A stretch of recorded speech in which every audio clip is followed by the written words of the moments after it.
오늘은 지난번 선악과 나무 아래에 이어서 12번째로 생명나무 아래에서 함께 은혜를 나누고자 합니다. 혹시 이 자리에 신천지에서 오신 분 계십니까? 다른 목적을 가지고 오셨더라도 잘 오셨습니다.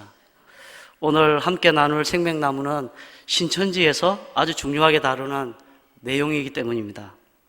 그들에 따르면 초림 때 생명나무의 실체는 예수님이셨고 선악나무의 실체는 뱀처럼 강교한 바리새인들이라고 가르칩니다. 그리고 오늘날 신천지 12지파가 생명나무이며 선악을 알게 하는 나무는 계시록의 13장 선민을 멸망시키고 또 계시록 17장과 18장에 7머리와 10뿔 가진 교회의 거짓 목자가 선악나무의 실체라고 이렇게 이야기합니다.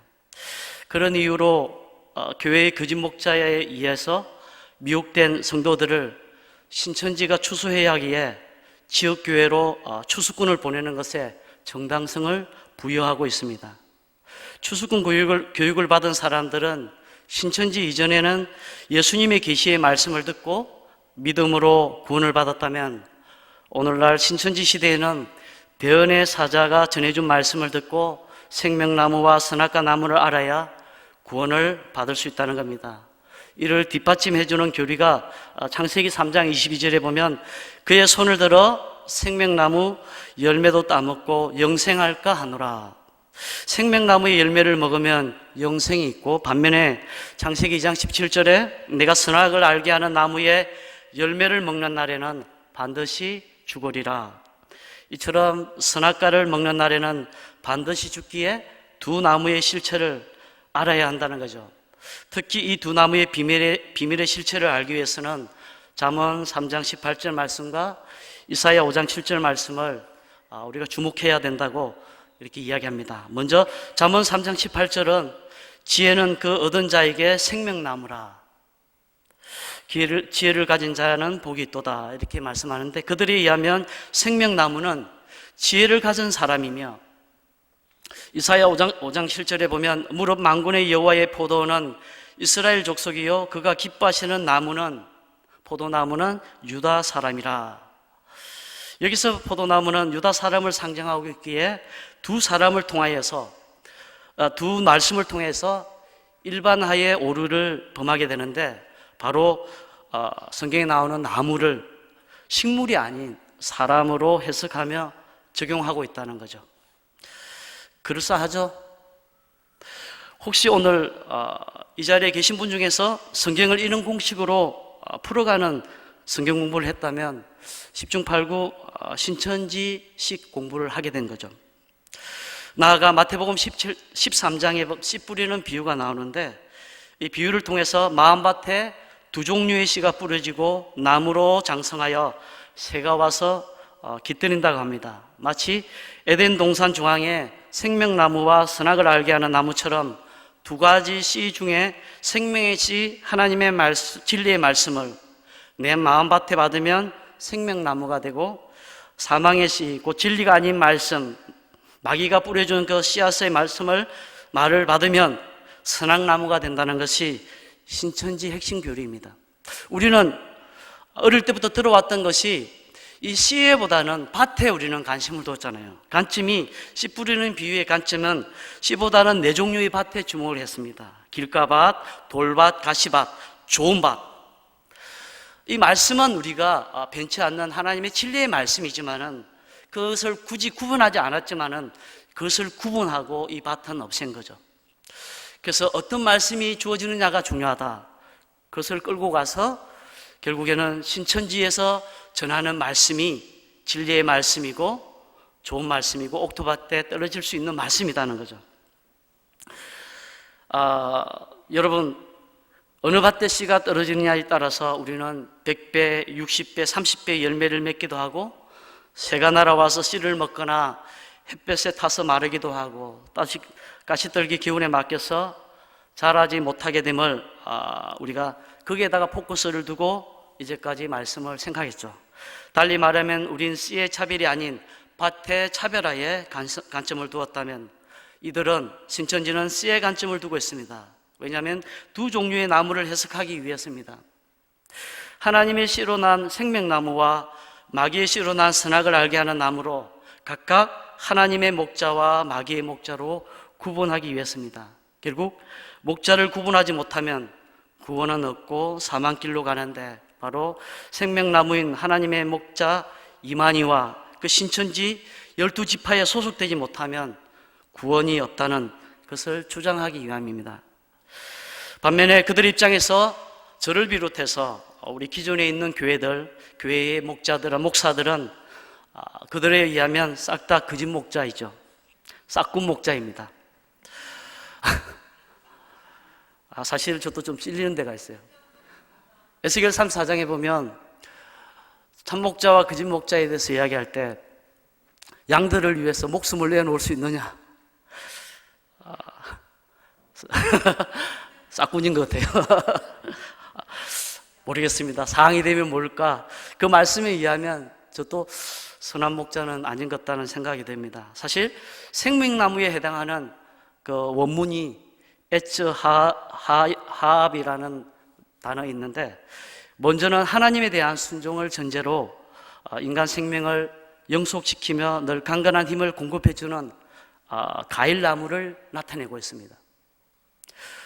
그리고 전통적인 해석에 따르면 칼빈에 따르면 이 나무는 아담과 하와가 그 가시를 먹을 때마다 생명의 근원이 하나님께 있음을 기억해주는 성례전적인 의미를 지닌 나무로, 생명나무를 상징하고 있습니다. 이런 생명나무가 선악과 사건으로 먹을 수 없게 되었습니다. 우리가 낙원에서 쫓겨난과 함께 원천 봉쇄가 됐습니다. 창세기 3장 24절에 보면 이런 말씀이 있습니다. 이같이 하나님이 그 사람을 쫓아내시고 에덴 동산 동쪽에 그룹들과 두루 도는 불칼을 두어 생명나무의 길을 지키게 하시니라. 이로 인해서 인간은 스스로 영육간에 모두 죽음의 저주 아래에 놓이게 된 거죠. 사실 있잖아요. 선악과를 따먹기 전에는 생명나무 열매에 그렇게 관심을 두지 못했는데, 선악과를 따먹고 보니까 생명나무의 열매가 절실했던 거죠. 어쩌면 우리의 삶에 있어서도 그렇습니다. 선이 있는데 우리는 악으로 달려가는데 빠르잖아요. 죄를 짓고 보니까 내가 하나님 앞에서 정말 큰 죄인이라는 사실을, 우리가 평소에 기도하면 문제가 더 이상 문제가 되지 않는데 문제가 생겼을 때 기도하는 그런 우리의 모습. 우리가 시간이 있어서 기도하는 것이 아니라, 기도는 믿음이 필요한 거죠. 시간이 아니라. 어쩌면 우리의 삶의 모습에 있어서 우리는 항상 생명나무가 옆에 있음에도 선악나무의 열매를 선택할 때가 많다는 거죠. 그것을 따먹고 범죄한 후에 생명나무를 찾게 되는 그런 모습을 우리 조상들로부터서 지금까지 그것이 이어지고 있는 것 같습니다. 이런 상황에서 생명나무 열매는 이 땅에서 더 이상 맛볼 수 없는 정말 귀한 천국의 열매가 되어버렸습니다. 그러나 오늘 본문 7절에서 예배소 교인들에게 죄악에서 이기고 승리한 자는 생명나무의 열매를 구원의 열매로 맛보게 된다는 말씀을 하고 합니다. 그렇다면 과연 생명나무 열매는 여러분 어떤 맛일까요? 저는 어릴 때 좀 어설프게 성경을 가르쳐 줬던 선생님이 아주 맛있다고 이야기를 했습니다. 근데 나중에 이렇게 성경을 보니까 성경에서 생명나무 열매가 맛있다는 부분은 나오진 않았습니다. 그 선생님은 엄청 맛있기 때문에 우리가 꼭 먹어봐야 된다고, 천국 가면 그거부터 먹어봐야 된다고 이렇게 이야기했는데, 성경에는 보니까 억수로 맛있다는 말은 없고, 계시록 22장 2절과 에스겔 47장 12절에 의하면 강 좌우편에 생명나무가 있는데 12가지 열매를 맺되 달마다 그 열매가 끊이지 않고 그 열매는 먹을만하다 이렇게 나옵니다. 먹을만하고 그 잎사귀들은 약 재료가 된다는 말씀을 하고 있습니다. 성경 어디에도 맛있다는 말은 없고 단지 먹을만하다. 무엇보다도 그 잎사귀가 약재가 된다는 말에 단맛보다는 약간 쓴맛이 먼저 떠올랐습니다. 그리고 교회를 한 번도 다녀본 적이 없는 동네의 형에게서 들은 그 어릴 때 선악과 열매에 관한 야사인데 마치 성경 이야기처럼 아직까지 생생합니다. 옛날에 인류의 조상이었던 아담과 이브가 에덴 낙원에서 살았는데 이브가 하나님 몰래 선악과를 따먹고 남편인 아담에게 하나 따서 줬는데 먼저 맛본 이브가 정말 먹어보니까 너무 맛있어서 그리고 또 아무 문제가 없다고 남편 아담에게 그것을 따서 줬다는 거죠. 먹는데 갑자기 하나님께서 아담아 이렇게 부르니까 먹다가 그냥 생겼는데 그 씨가 목에 걸렸는데 남자들은 이게 복숭아뼈가 이게 씨가 그때 먹던 선악과가 목에 걸려서 이렇게 생겼다 이렇게 이야기를 했는데 정말 그때는 아주 그럴듯하게 설득력 있게 들렸습니다. 물론 지금도 그런 분은 안 계시겠지만 갑자기 졸고 계시다가 일어나서 선악과가 그렇게 돼서 이렇게 목젖이 생긴 거라고 이렇게 말씀하시면 곤란합니다. 오늘 본문 7절에 보면 이기는 그에게 내가 하나님의 나그네에 있는 생명나무의 열매를 주워 먹게 하리라 그런 말씀을 하고 있습니다. 자, 소아시아 7교회 중에서 첫 번째 우리가 나오는 말씀이 예배소 교회인데요. 예배소 교회 하신 말씀이에요. 예배소 교인들이 죄악을 이기고 믿음으로 승리한다면 하나님의 나그네에 있는 생명나무의 열매를 주워 먹게 하겠다는 겁니다. 여러분, 생명나무와 선악과 하면 여러분 따먹는 것으로만 생각했는데 설교를 준비하면서 주워 먹게 하겠다는 말씀이 새삼 와닿았습니다. 얼핏 생각하면 얼핏 땅에 떨어진 열매를 주워 먹는 것으로 볼 수 있는데 그것이 아니라 하나님께서 주시는 것을 이야기합니다. 그래서 NIV 영어 성경에 보면 I'll give the light to eat from the tree of life. 생명의 나무를 주님께서 그로부터서 먹을 만한 것을 따서 주시는 것을 이야기하는 거죠. 따서 주는 것. 여러분 따 먹는 것과 땅에 떨어진 것을 주워 먹는 것과 그리고 주인이 따서 주는 것을 먹는 것 차이가 극명하다는 사실 아십니까?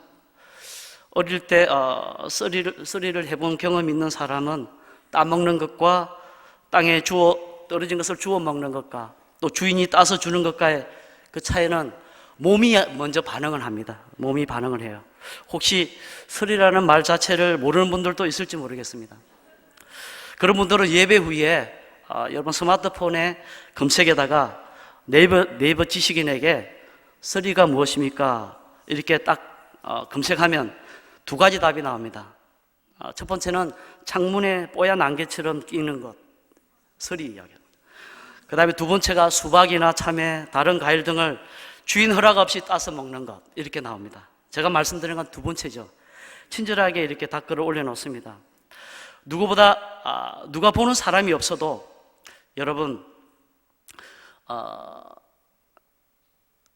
썰이를 해서 먹을 때는 누가 보는 사람이 없어도 당당하게 먹을 수 있을까요? 그렇지 못하죠. 저 역시 어릴 때 여름날의 그 추억 속에 썰이를 해본 경험이 있기 때문에 그 떨림을 압니다. 주인의 허락 없이 과일을 딸 때면 두려움과 세미한 음성이, 세미한 떨림이 이 심장박동을 빠르게 합니다. 그리고 그 딴 열매를 가지고 누가 보는 사람이 없는데 36개 주랭랑을 쳐서 숨어서 먹습니다. 그리고 가을이 되면 담당염으로 떨어진 홍시나 가을 태풍에 떨어진 그 대추들을 주워 먹습니다. 주워 먹을 때 그냥 당당하게 주워 먹는 것보다 옆에 눈치를 한번 봅니다. 사람들이 있는지 없는지. 그리고 주워다가 이렇게 먹게 됩니다. 그리고 수박밭 한가운데 그 원두막에서 나이 많은 이제 주인이 부채질을 하고 이렇게 앉아있을 때 빤히 보는데 친구 몇 명이랑 이렇게 가면서 작전을 짜고 가는 거죠. 길에서 수박밭을 한참 바라보며 입맛을 다지고 있습니다. 바라보는 순간에 주인은 긴장을 하고 째려봅니다.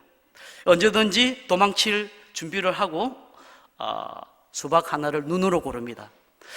어떤 걸 들고 튀면 좋을까?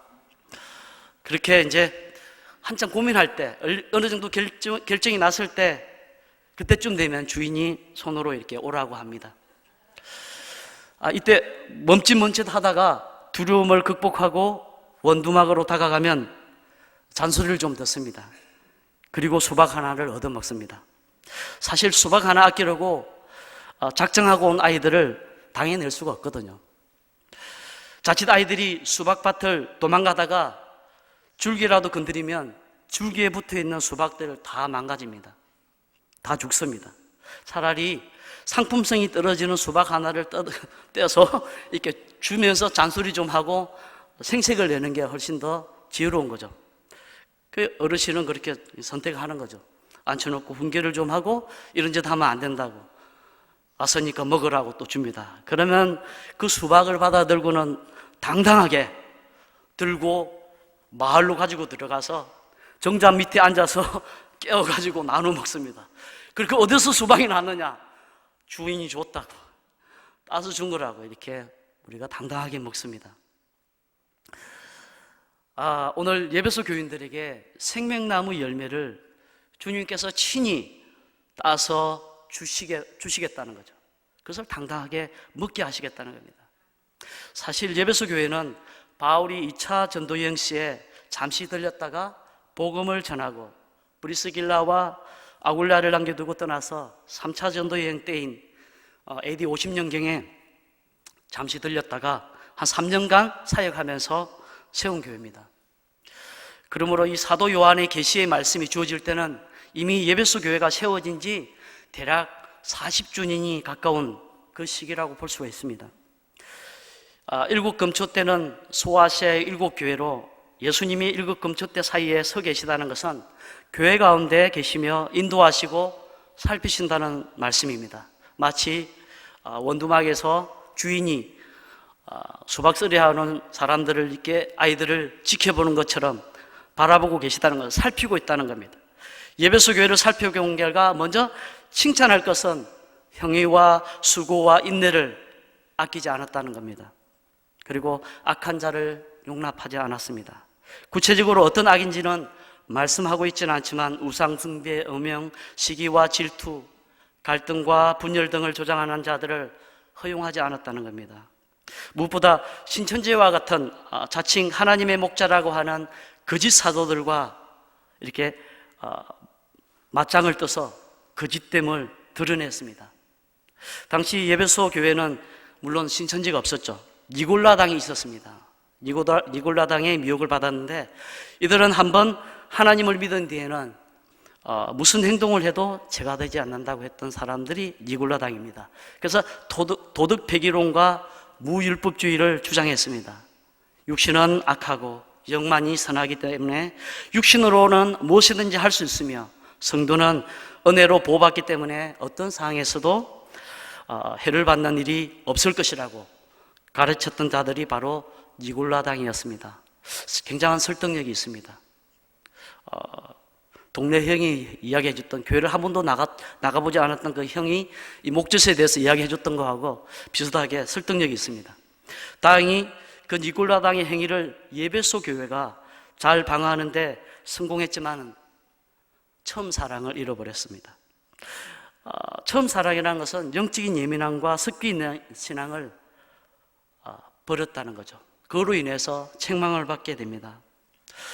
예배소 교회 창립 40주년이 지날 때쯤 되니까 처음에 가졌던 주님을 열심히 사랑하고 교회를 뜨겁게 사랑했던 그 마음들이 조금씩 식어지며 습관적이고 형식적인 신앙으로, 이걸 매너리즘이라고 그러잖아요.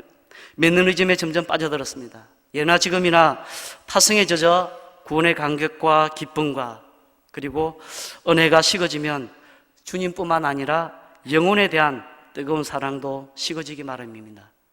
그래서 얼마든지 신앙생활은 잘 할 수 있습니다. 교회도 빠지지 않고 출석하고 습관적으로 예배도 드리고 헌금도 하고 봉사도 합니다. 그리고 눈에 보이는 신천지도 미워합니다. 그런데 세상을 변화시킬 동력은 없습니다.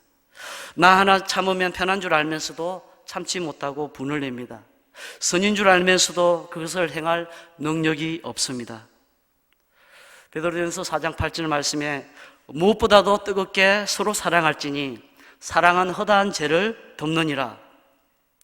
이 말씀을 굳이 인용하지 않아도 사랑이 식으면 사소한 문제도 덮지 못하고 다툼과 시기가 생기게 마련입니다.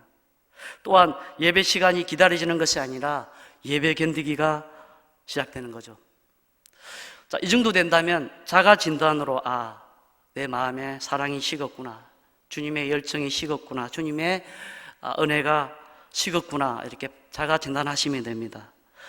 이렇게 자가 진단이 나왔다면 오전 말씀처럼 어디에서부터 문제가 되었고 사랑이 식게 된 원인이 무엇인지 생각해보고 살펴보고 회개하고 처음 행위를 가져야 됨을 우리가 한번 주목해야 되겠습니다. 5절 말씀을 다 같이 한번 읽어볼까요? 오늘 본문 5절, 계시록 2장 5절 말씀을 같이 읽겠습니다. 시작. 그러므로 어디서 떨어졌는지를 생각하고 회개하여 처음 행위를 가지라. 만일 그리하지 아니하고 회개하지 아니하면 내가 네게 가서 내 촛대를 그 자리에서 옮기리라. 촛대를 옮기겠다고 말씀합니다.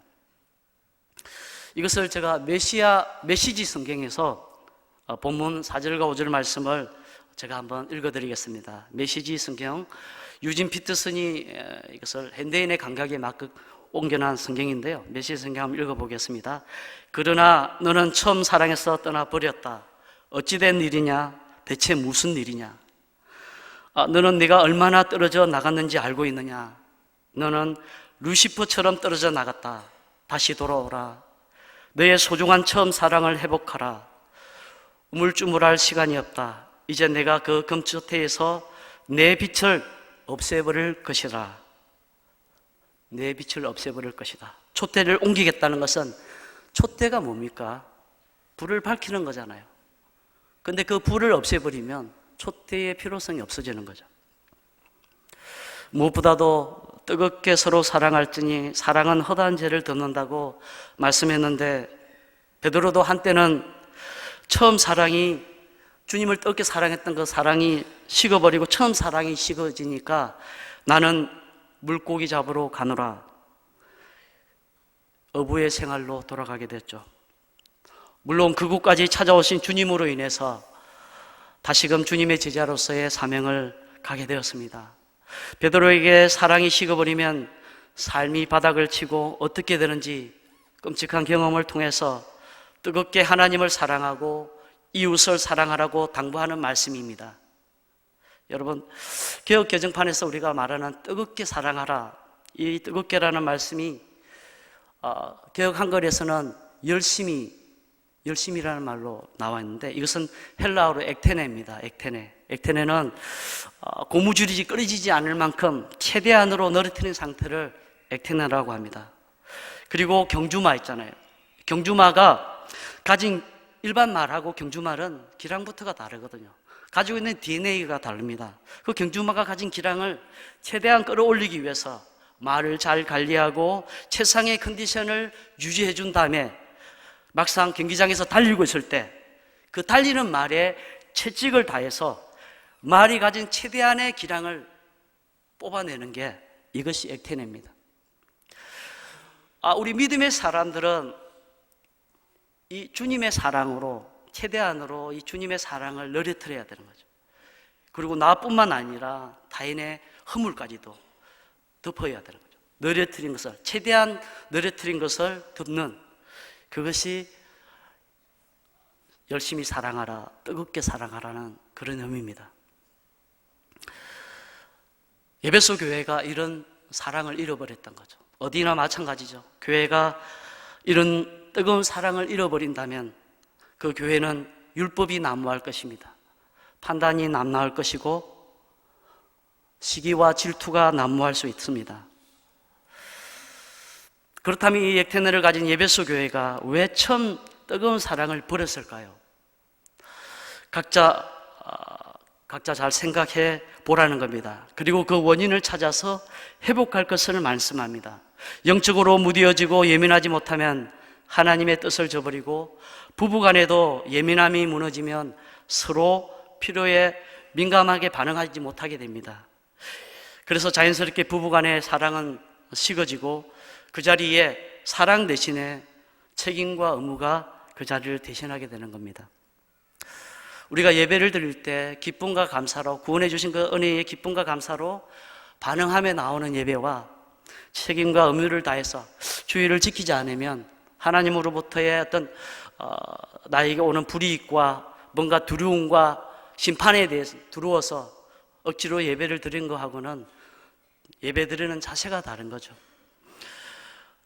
그래서 우리는 그 사랑이 회복되는 것이 정말 중요하다고 이렇게 이야기합니다. 그렇게 사랑이 회복될 때 예배소 교회가 이길 수 있다는 거죠.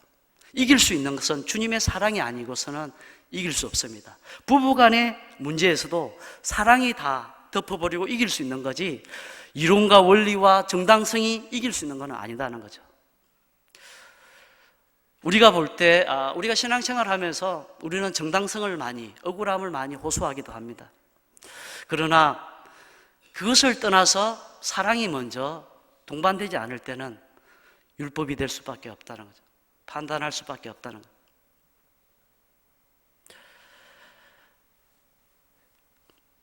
이런 상황에서는 극복하기가 어렵습니다. 그러나 이길 수만 있다면, 주님의 사랑으로 이길 수만 있다면 하나님의 가수원에서 따온 생명나무 열매로 차린 잔치상에 부름을 받고 손수 주님이 집어주시는 생명나무 열매를 받아서 당당하게 먹을 수 있는 영광과 축복을 받아 누릴 수 있다는 겁니다. 오늘은 낙산에서부터 불어오는 가을 바람에 흔들리는 마음으로 선악을 알게 하는 나무를 지나서 생명나무 아래에서 예수님의 첫사랑을 저버리고 선악과를 따먹은 첫사람 아담과 하와를 대신하여 십자가에 달려 돌아가신 예수 그리스도를 떠올립니다. 저주의 십자가를 지나 구원의 십자가가 되기까지 이기시고 승리하신 주님을 생명나무 아래에서 바라봅니다. 이제 저주의 그 십자가가 죽음의 선악과 옆에 생명의 생명나무가 있듯이 그 저주 아래 하나님의 구원의 생명이 있다는 사실을 갈보리 언덕의 십자가를 통해서 에덴 동산 중앙에 있는 선악을 알게 하는 나무와 생명나무를 바라보는 그 관점에서 돌려서 갈보리 언덕의 그 십자가와 구원을 바라보게 된다면 오늘 우리는 생명나무 열매를 받아 누리며 나아갈 수 있습니다. 우리가 잘나서 구원을 받는 것이 아니잖아요. 하나님의 은혜로 말미암아 믿음으로 구원을 받았잖아요. 그래서 이것은 너희에게서 난 것이 아니라 하나님의 선물이라. 구원의 선물을 받은 우리, 그 선물을 저는 생명나무 열매로 정말 함께 맛보았으면 좋겠습니다. 맛은 어떨지 모르겠습니다. 이 세상 그 어떤 아름다운 들꽃도 바람에 흔들리지 않고 비에 젖지 않고 피는 꽃이 있겠습니까? 하물며 아름다운 인생을 꽃피기 위해서 세풍에 흔들리고 세파에 젖으면서 아름다운 인생을 꽃피우는 거 아니겠습니까? 십자가 생명나무 아래서 사랑을 회복하고 승리하는 삶으로 나아가며 익은 자에게 주시는, 손수 주시는 생명나무 열매를 받아 누리는 은혜와 축복이 있기를 축원합니다. 기도하겠습니다. 좋으신 아버지 하나님, 감사합니다. 늘 우리 삶 가운데 선악을 알게 하는 나무 열매와 생명나무 열매가 공존함을 압니다. 십자가 아래에서 그 저주를, 사망을 끊어버리고 승리하시고 부활하신 주님으로 인해서 예배소 교인들이 승리하고 우리 동순교회가 승리하고 내가 승리할 수 있는 복된 삶이 되게 하여 주시옵소서. 이기는 자에게 주시는 생명나무 열매를 받아 누리는 축복이 있게 하여 주시옵소서. 아버지 하나님, 이 가을에 사랑을 회복하게 하시고 주님과의 더 깊은 만남 기도하게 하시고 더 사랑하는 우리의 삶이 되게 하여 주시옵소서. 예수님 이름으로 기도하옵나이다. 아멘.